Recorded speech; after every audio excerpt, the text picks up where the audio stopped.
Alright, someone wanted to know why you can't twist a single corner on a Megaminx. They wanted a mathematical proof. Can't really say it's much of an abstract one, full of jargon, because it's not. I just simply took the 3x3 idea and put it on the Megaminx. But I have to show you the 3x3 idea. We start with the move F. Let's just pay attention to this corner.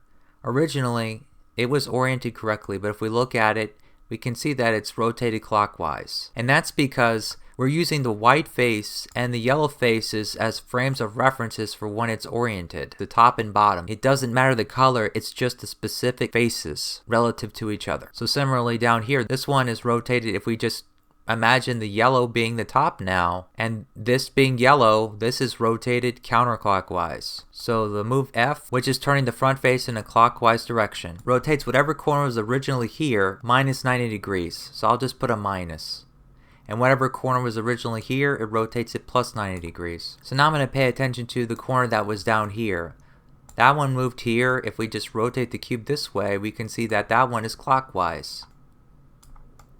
And then let me just rotate the cube back. The corner that was originally here was this one. And this one, if we just imagine that being white, this is rotated minus 90 degrees, or minus. Now that's to turn the front face in the clockwise direction. If I turn it in the anti-clockwise direction, the corner that was originally here is now here. That is minus 90 degrees. When we did the move F, the corner that was originally right here was rotated minus 90 degrees, so it's the same. If I just turn this upside down, the corner that was originally here is plus 90 degrees again, which is that one. So it's the same. You can verify that it's the same whether you turn the front face clockwise or anti-clockwise.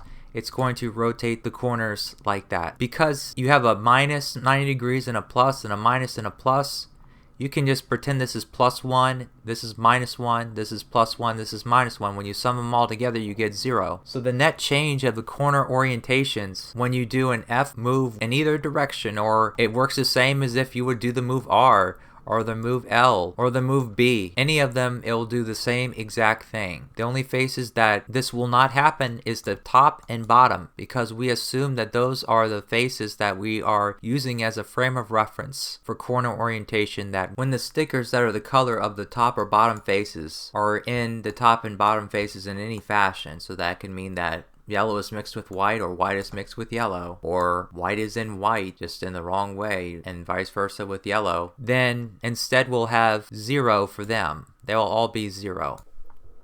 So if you want to twist a single corner, and I cheated, I twisted a corner in the back bottom left, this is just for illustrative purposes, that will not sum to 0. In this case, this corner, if this was the only corner twisted, it would be minus 90 degrees, or negative 1. And then over here, though, is positive 1, so negative 1 plus positive 1 is 0. So that is the 3x3 case. It's a similar thing on the Megaminx, it's just a little bit different. I'm going to take a screenshot of this Megaminx. We're going to use a move sequence and label this accordingly. I'm going to first see what the move F does, and it has to be F with some moves. It can't just be F alone for us to be able to see it very clearly and undeniably. But I'm going to be telling you right now, just like with the 3x3, that we chose the top and the bottom faces as a frame of reference for corner orientation. We're going to be using the top and the bottom left and the bottom right. If a corner stickers, just like the 3x3 cases, in any of those faces, so like if a blue sticker is in the tan face, or the tan sticker is in the white face, or a white face is in either one of them, then we consider the corner oriented. And therefore I'll say it now that just like with the 3x3 case, it doesn't matter if we do a quarter turn or a half turn of the faces that we're using as a frame of reference for corner orientation. It doesn't matter if we do a quarter turn of this face or this face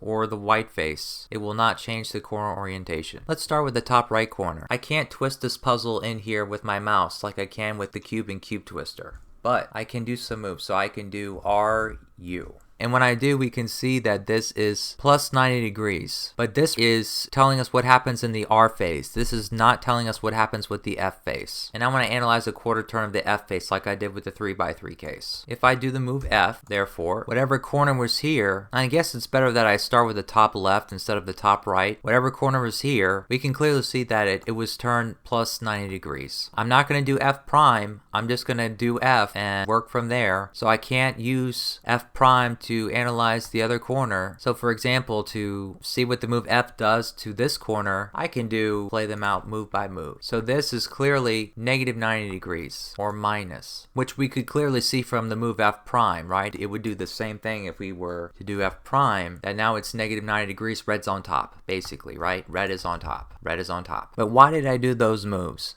I just want to make something clear now because it's going to be a repeating theme, and that is after we do the move F, which is the quarter turn that we're analyzing how it affects the corner orientations, we have to pay attention to what color sticker is in either the white face, the blue face, or the tan face when we get to the corners down there later. Right now we're looking at the top corner, and in this case the corner that we're looking at was this one, so it's down here, so the color of the sticker is red. That's the main idea, is red.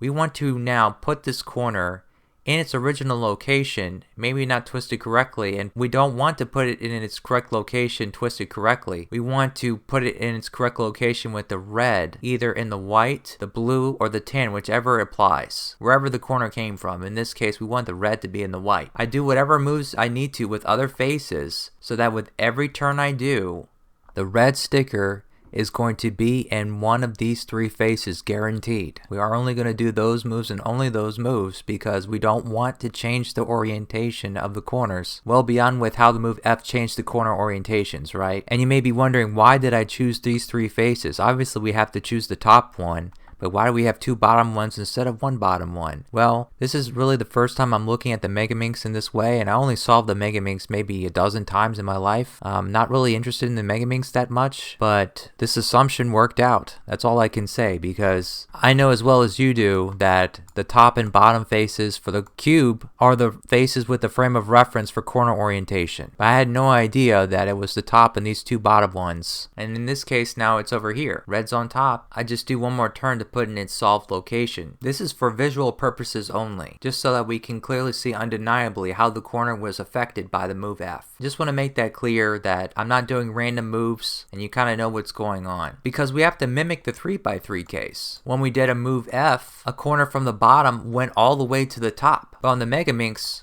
we have several faces here that we're going to have to try to mimic that. If you don't get it exactly yet, you'll catch on. Literally every one of these corners is going to be another example. I'm going to now analyze this corner here. If I do the move, or I should say moves F, U prime, R2 prime. Now remember, this is Megaminx, so R2 prime doesn't mean R2. Alright, be careful with that. And then I'm going to have a lowercase f2, which is a cube rotation. What I want to do after I do the move F, this corner right here, the one that we're analyzing, purple is in the white face. I want to do some moves to get it back here so that this purple is in this face to see how it's oriented basically. So if I do the move U prime, I know it seems a little bit redundant, but I'm just going to circle around. I did a double turn to put the purple in this face, which is one of the three faces that we're using as a frame of reference.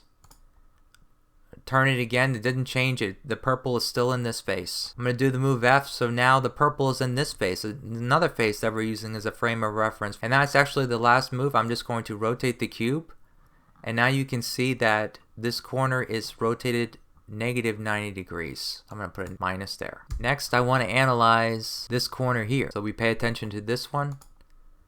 Therefore, we want red to be brought back into this face, or this face that we're using as a frame of reference for corner orientation. I keep repeating myself. All we really need to do is put it there, right? We keep the red in this face, and that's it. And I can just rotate the cube like this to see how it's oriented, plus 90 degrees. So plus, finally, this corner right here. I mean, what do you think it has to be? If we're going to be using the same thing as the 3x3 case, we already have a plus minus and a plus minus. What can this possibly be? If it's a plus or a minus, then we can twist a single corner on the Megaminx. So it has to be 0, but let's just show that it's 0. Let's go one move at a time. Alright, so the move F is going to put the tan in this face, which is one of the faces that we're using as a frame of reference for corner orientation. So we have to do some moves to get it back here so that the tan face is either in this face, this face or this face so that the corner is here. You see where I'm going with that, right? I can just do F prime and it can go right back in that same exact way, right? And if I do that, then the corner is solved. It's not twisted at all. But I'm doing these moves just to be a little bit more satisfactory. I made an effort to put the tan in the white face with a double turn because this is one of the faces that we're using as a frame of reference. This didn't change it. The tan is still in that color face. Now the tan is in this color face, and now I'm just do that turn to not only keep the tan in this face, but to put the corner back to where it originally was. And we can clearly see by the colors of the centers, if it's not already obvious, that this corner is solved. That the move F did not change this corner's orientation at all, and so we have 0. Alright, so that was for the move F. Now for F prime, what do you think I have to do? I can just mirror all my sequences, right? So by the same argument with the 3x3 case, we say that you cannot twist a single corner on the Megaminx. End of simple proof.